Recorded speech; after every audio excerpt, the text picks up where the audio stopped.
Inside this Trip Travel Cube, the bigger one out of the 6, there's 8 pieces of clothing in here. Actually, it might be 9. I think I'm counting them. Yeah, 9. 4 t-shirts, a pair of denim shorts, a pair of sweatpants, a pair of linen pants, a tank top, and a sports bra. All in here in this compressed cube. So watch what happens when I uncompress it. She's gonna puff up a little bit here. Now, they don't recommend that you put this many things in here, but like so. Also, there's a cute little handle.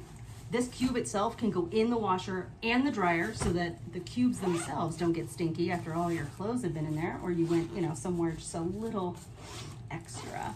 Look at all this. Ridiculous. So this laundry bag is my favorite part of the entire set.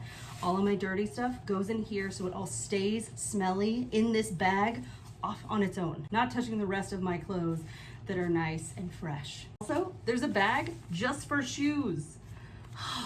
Thank goodness. So all of my, like, the bottoms of my shoes are not touching all of my nice clothes. Highly recommend these packing cubes. I've had them for over 2 years. Absolutely love them, and I love the Trip brand in general. I'm just a huge fan.